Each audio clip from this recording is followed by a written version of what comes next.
Ating simulan ng umaga ng mga balitang dapat nating malaman sa 774 Balita Ngayon. 30 minutong pag-uulat ng mga impormasyon at pangyayari sa loob at labas ng bansa. 774 Balita Ngayon. Kasama sina Joel Malasakit Mangorospe at Darlene Olanyo. Kasama ang buong puwersa ng 774 News Team. 774 Balita Ngayon. Sa himpilang pinagkakatiwalaan sa balita at serbisyo publiko. DWWW 774, your ultimate news and music radio. At ngayon, narito ang inyong tagapagbalita. 774 Balita Ngayon. Magandang umaga Luzon, magandang umaga Visayas at magandang umaga Mindanao. Araw ho ng Lunes, April 28, 2025. Narito na ang 774 Balita Ngayon.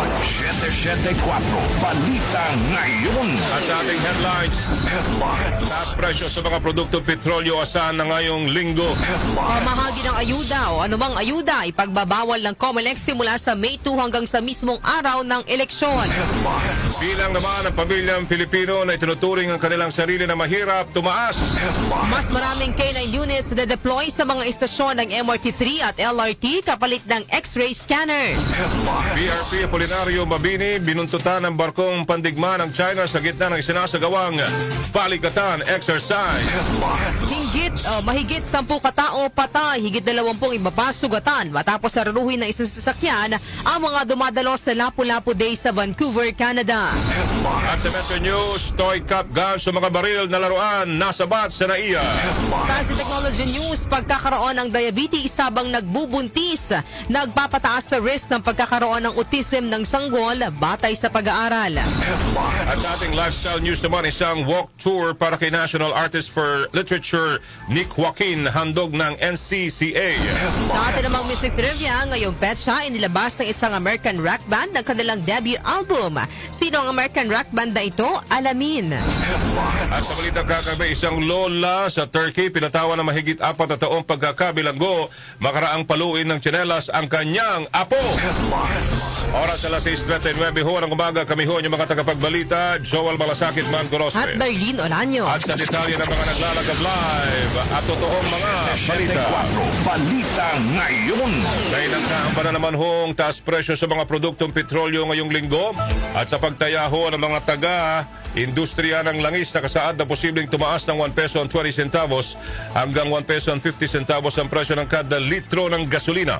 Habang 70 centavos naman hanggang 90 centavos ang maaaring madagdag sa presyo naman ng kada litro ng diesel. Nasa 50 centavos hanggang 70 centavos naman ang posibleng aumento sa kada litro ng kerosene.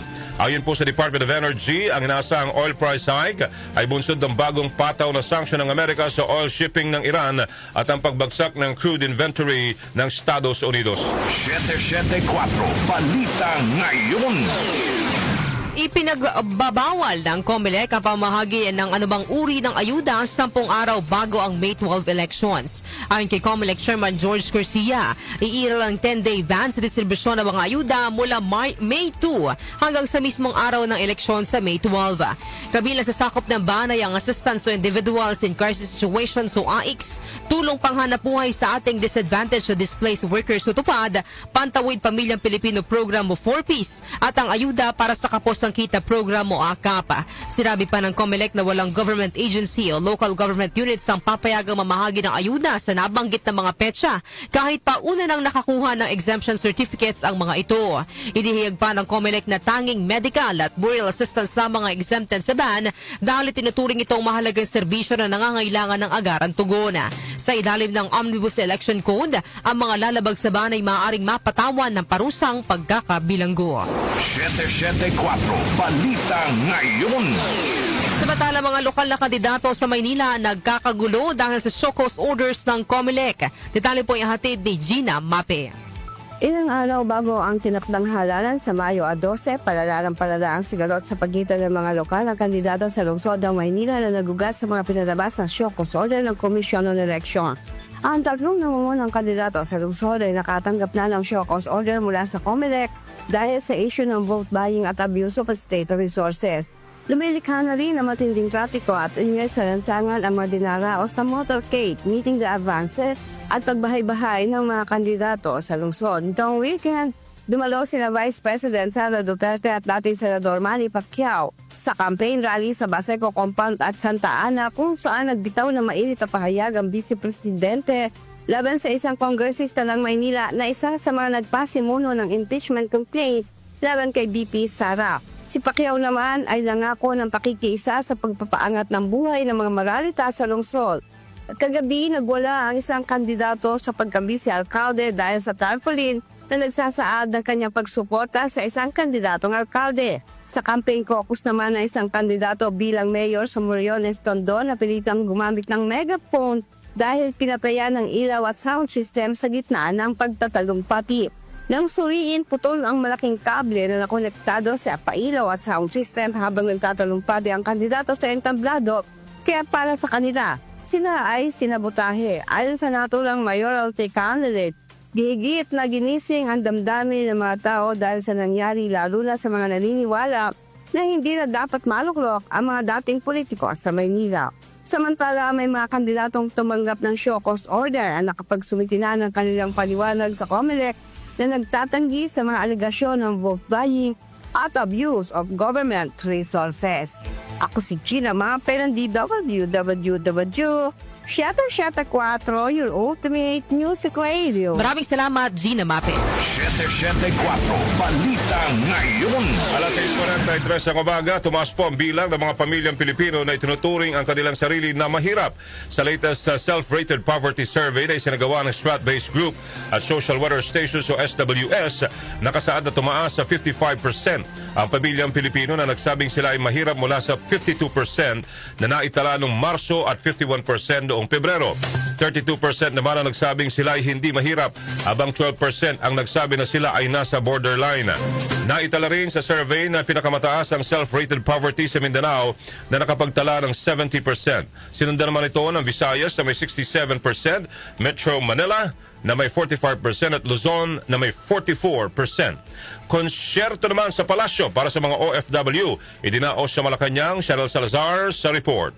Idinaos ng Malacanang ang ika-6 na konsyerto sa palasyo kagabi bilang handog para sa mga overseas Filipino workers. Layon ng kasiyahan na kilalanin ang kontribusyon at paghihirap ng mga manggagawang Pilipino abroad, kasunod na rin ng maagang pagdiriwang ng Labor Day sa May 1. Sa video message na ipinalabas sa konsyerto ay pinaabot ni Pangulong Ferdinand Marcos Jr. ang taus-pusong pasasalamat sa mga OFW na itinuturing na modern day heroes dahil sa ambag at suporta sa kanilang mga pamilya, komunidad at sa buong Pilipinas. Ayon sa Pangulong, madalas siyang makatanggap ng papuri para sa mga manggagawang Pinoy sa kanyang mga pagbisita sa ibang bansa na labis niyang ipinagmamalaki bilang isang Pilipino. Kaya naman tiniyak ni Pangulong Marcos ang patuloy na suporta at proteksyon ng pamahalaan para sa mga OFW at kanilang mga pamilya. Ako si Chanel Salazar ng DWWW 774, your ultimate music radio. Maraming salamat sa iyo, Chanel Salazar. 774 Balita Ngayon. Magde-deploy ang Department of Transportation o DOTR ng mas maraming K9 units sa mga istasyon ng MRT3 at LRT sa Metro Manila bilang kapalit ng X-ray scanners. Ayon kay Transportation Secretary Vince Dizon, makatutulong ang full removal ng X-ray scanners sa lahat ng MRT3 stations upang mabawasan ang mahabang pila ng mga pasahero. Sinabi pa ni Dizon na magkakaroon din ng mga istasyon ng tren ng mga CCTV camera na may artificial intelligence o AI. Layo nito na mabawasan ang pila ng mga pasahero nang hindi nakukompromiso ang kaligtasan at seguridad ng publiko. 774 Balita Ngayon. Alas 6:45 na ho ng umaga, si Bapa naglalagab live na balita ngayong araw ng Lunes. Nilapitan ng barkong pandigma ng China ang barko ng Pilipinas sa karagatan habang nagsasagawa po ng balikatan exercises ng Pilipinas at Amerika. Ayon sa ulat, sinalubong ng Chinese Jiangkai 2 class frigate and BRP Apolinario Mabini habang naglalayag sa karagatan ng Northern Luzon bilang bahagi ng Division Tactic Exercise ng Balikatan 2025. Sa kabila naman ng pagbabasid na mas malaking barko ng China, itinuloy ng BRP Apolinario Mabini ang operasyon batay sa plano. Kalaunan, lumayo ang Chinese warship na nagmanyobra ng magmagnyobra ang US Navy vessel na USS Savannah upang simulan ng line formation sa loob ng Exclusive Economic Zone ng Pilipinas. Sunod namang namataan ang 2 pang barkong pandigma ng China sa layong 8 hanggang 15 nautical miles. Bilang tugon, nag-deploy na ang US Navy vessel na USS Comstock ng isang helicopter para magsagawa ng aerial survey, habang ang BRP Ramon Alcaraz naman ay nagbigay ng mga radio challenge sa mga barko ng China. Si iba pa ang balita, pag-aproba sa panukala para sa makatwirang paniningil ng utang sa mga online lending companies. Pinamamadali ng isang senador. Kilala ko na to, si Senador Rafi Tulfo. Konde Batak sa detalye. Tama lang, Konde! Pinamamadali ni Senator Sherwin Gatchalian ang pag-aproba sa panukalang batas na magtatakda para sa makatarungang paniningil ng utang ng mga lending companies. Kaugnay na ito ng nakakabahalang pagdami ng kaso ng pangara sa mga nangutang sa mga ganitong uri ng kumpanya. Puna ni Gatchalian, ginawa nga ng mga kumpanya ang mas madaling paraan ng pangungutang ng mga tao, subalit isang araw lang na hindi makabayad ay isang katutak na pananakot ang ginagawa sa mga pinautang. Ilan anya sa mga ginagawa ng mga ito ay pinapahiya sa mga komunidad at minsan may pagbabanta pa na pinapadalhan ng korona ng patay o kaya naman ay bala. Hiniling ni Gatchalian na agad aksyonan sa pagbabalik sesyon ang Senate Bill No. 818 o ang Fair Debt Collection Practices Act na nagbabawal sa sino mang maniningil ng utang na gumawa ng anumang marahas na kilos laban sa may utang, tulad ng pagbabanta, paggamit ng malaswa o bastos na salita at pagbubunyag ng pangalan ng may utang. Konde Batak ng DWWW 774, Your Ultimate Music Radio. Maraming salamat sa iyo, Konde Batak, si Senator Sherwin pala. Pero kasama niya dyan, kayong head ng komite si Senador Rafi Tulfo, mga kaibigan. Kaya doon sa mga pwede kayo magpadala ng reklamo sa amin at ipapadala natin kay Senador Rafi at kay Senador Win Gatchalian. Doon po sa mga hinaharas din po nitong mga online o OLA, yung online mga apps o lending companies, no? Ipadala niyo po sa amin, mag-text po kayo sa 0929-321-8738 para ipadala rin po natin sa Senado para sa susunod nilang hearing. 774 Balita Ngayon. Hindi bababa sa 11 katao ang patay habang higit 20 pa ang nasugatan. Makarang araruhin na isa sasakyan ng kumpol ng mga tao na dumadalo sa isang Filipino Street Festival sa Vancouver nitong linggo na umaga. Ayon sa Vancouver Police, nasa kusudian na nila ang driver ng nang-ararong sasakyan at nagsasagawa na ng investigasyon sa insidente. Ipinagdiriwang ng Filipino community sa Vancouver ang Lapu-Lapu Day sa East 41st Avenue at Fraser Street nang maganap ang insidente. Tinawag naman ni Vancouver Mayor Ken Sim na horrific o kahindik-hindik ang insidente. Nagpaabot naman ng pakikiramay si Prime Minister Mark Carney sa pamilya ng mga biktima, habang tiniyak ni British Columbia Premier David Eby ang pagbibigay ng tulong sa mga naapektuhan. Samantala, seguridad sa pagtitipon ng mga Filipino community sa ibang bansa dapat palaging tiyakin. Narito po ang report ni Grace Mariano. Nananawagan si OFW Party List Representative Marisa Del Mar Magsino na palaging tiyakin ang seguridad at kaligtasan sa mga pagtitipo ng mga Filipino community sa ibang bansa. Apela ito ni Magsino kasunod ng malagim na insidente sa selebrasyon ng Lapu-Lapu Day sa Vancouver, Canada, kung saan maraming kababayan natin ang nasawi at nasugatan. Hinihiling din ko na agad magawaran ng katarungan at agarang suporta ang mga biktima at kanilang pamilya. Ayon kay ko, malaking dagok para sa ating mga kababayan sa ibayong dagat ang ganitong trahedya sa isang pagdiriwang ng ating kultura at kabayanihan. Ngunit nangyari man ito ay iginiit naman ni Magsino na ipagpapatuloy pa rin natin ang diwa ni Lapu-Lapu, lalo na ang kanyang katapangan at pakikiisa sa mga kababayan natin. Ito si Grace Mariano para sa DWWW 774, Your Ultimate Music Radio. Maraming salamat, Grace Mariano. 774 Balita Ngayon. May 10 minuto pa bago mag-alas 7 ng umaga. Sa iba pa, naglalagab live na balita. Kasama pa rin po ang inyong Joel Malasakit, Man Gorospe. At Darlene Olanyo. Metro News. Metro News, 6 na toy gun cup guns o mga baril na laruan ang nasabat po sa NAIA Terminal 2. Ayon sa Office of Transportation Security OTS, nakumpiska mga laruang baril sa bahagi ng isang pasaherong patungong Cebu. Agad na flag ang mga laruan nang dumaan sa X-ray machine dahil kahawig ang mga ito ng tunay na baril. Ayan kita ho ninyo sa video, parang tunay. Muli namang nagpaalala ang OTS sa publiko na bawal ang pagdadala ng mga bagay na kahawig ng tunay na armas dahil maaaring magdulot ito ng pagkakaalarma at abala sa operasyon ng paliparan. Foreign exchange rates. Foreign exchange rates. Narito na po ang update sa ating foreign exchange rates. Ang palitan ng piso kontra dolyar ay nasa 56 pesos and 52 centavos. 64 pesos and 38 centavos naman ang palitan ng piso kontra euro, habang ang British pound ay nasa 75 pesos and 41 centavos. Ang palitan naman ng piso kontra Saudi Riyal ay nasa 15 pesos and 7 centavos, habang ang Japanese yen ay nasa 40 centavos. Lotto results. Lotto results. Narito na ho ang mga lumabas na winning combination sa Ultra 658 na binola kagabi. May nanalo kaya rito? April 27, 19, 8, 17, 55, 28 at 2. Nasa 49,500,000 ang jackpot prize na walang nakapag-uwi. Ay, salamat po. Salamat talaga. At sa bola naman sa Super Lotto 649, ito po ang lumabas na winning number combinations: 39, 7, 8, 40, 35 at 30. Na mayroon po itong jackpot prize na 19,595,118 pesos na wala ring hong nanalo kagabi. Ay, salamat. Baka iniintay pa tayo. Wag ko yung pabobola. Ano? Sabi niya, wag, anong tawag doon? May sinasabi si Kaya Jonah nga Bacaret. Huwag kayong pabobola. Parang ganon. Sa buhay nyo, huwag kayong bahala ka dyan. Okay, yan po ang ating Lotto result. Science and technology. Science and technology. Pagkakaroon ng diabetes habang nagbubuntis, nagpapataas sa risk ng pagkakaroon ng autism ng sanggol batay po sa pag-aaral. Detalye po ihatid ni Rosemay Miranda.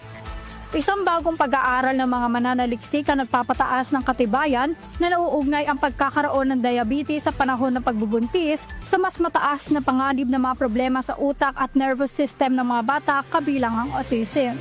Nananatiling hindi malinaw kung talaga nagdudulot ang diabetes ng mga problema sa utak ng mga bata, ngunit batay sa pagsusuri ng pinagsama-samang datos mula sa 202 naunang pag-aaral na kinasasangkutan ng higit sa 56 na milyong mother-child pairs, kapag may diabetes sa mga ina na nagdadalang tao ay 28% na posibleng madiagnose ang sanggol na may neurodevelopmental disorder. Ang mga panganib para sa mga anak ng mga ina na may diabetes sa panahon ng pagbubuntis ay 25% mas mataas para sa autism, 30% mas mataas para sa attention deficit hyperactivity disorder o ADHD, 32% mas mataas para sa intellectual disability, 20% mas mataas ang pagkakaroon ng problema sa komunikasyon, 17% mas mataas para sa mga problema sa pagkilos, at 16% mas mataas para sa learning disorder, kumpara sa mga bata na ang mga ina ay walang diabetes habang nagbubuntis.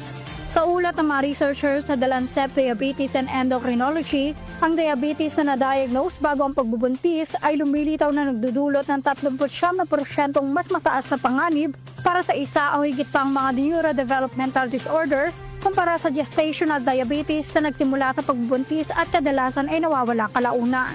Inihayag naman ng mga mananaliksik na nagbibigay diin ang mga nabanggit na findings sa kahalagahan ng medical support para sa mga kababaihang nasa panganib na magkaroon ng diabetes at ang patuloy na pagmonitor sa kanilang mga anak.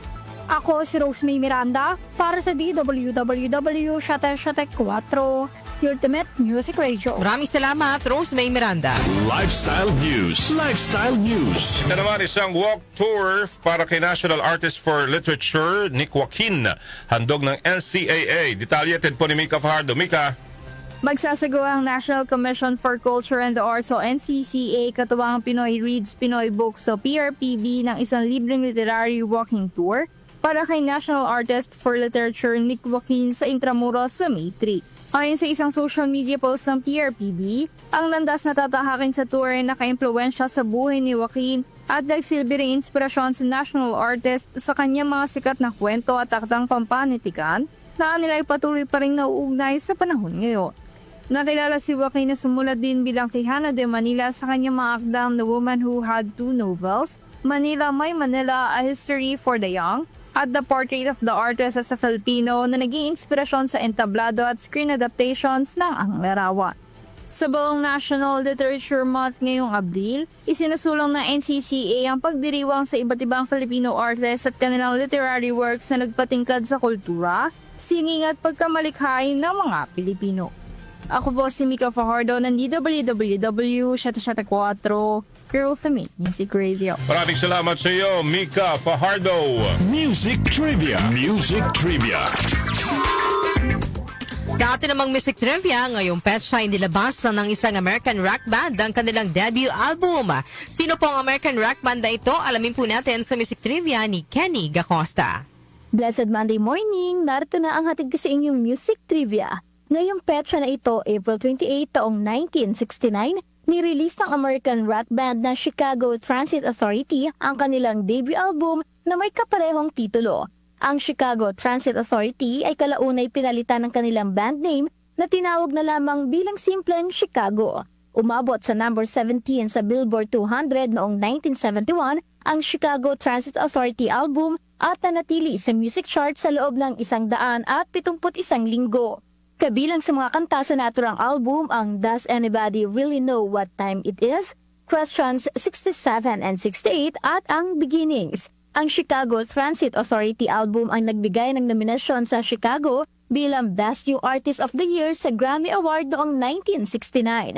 Binigyan din ang album ng Certified Double Platinum Award ng Recording Industry Association of America o RIAA. Noong 2014, naluklok ang Chicago Transit Authority album sa Grammy Hall of Fame at binansagan bilang isa sa mga culturally, historically, or aesthetically significant ng Library of Congress at napili upang i-preserve sa National Recording Registry sa Amerika. At yan, hatid ko sa iyong music trivia. Ako po si Kenny Gacosta ng DWWW774, your ultimate music radio. Maraming salamat, Kenny Gacosta. Ito naman ang ating balitang kakaiba today. Kaiba! Isang lola sa Turkey, pinatawan ho na mahigit 4 na taong pagkakabilanggo makaraang paluin ng tsinelas ang kanyang apo. Balitang kakaiba ni Doc Justin. Paano nangyari yon, Doc? Tsinelas lang naman. Magandang umaga, narito ating balitang kakaiba ngayong araw na ito. Narap sa mahigit 4 na taong pagkakabilanggo ang isang 80 anyos na lola sa Turkey. Makaraan niyang paluin ng tsinelas sa braso ang kanyang 18 years old na apo sa gitna ng isang pagtatalo.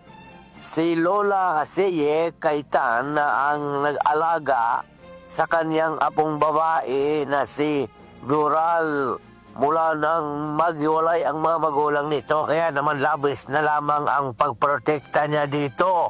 Kaya naman nang magpaalam si Vural sa kanya na lalabas kasama ang kanyang mga kaibigan, ay hindi niya ito pinayagan sa takot na mapahamak ang kanyang apo. Inilak ni Lola ang pinto ng bahay para hindi talaga makalis ito si Vural. Nang akma namang bubuksan ni Vural ang pinto ay nadampot ng lola ang kanyang tsinelas at inihampas ito sa braso ng kanyang apo.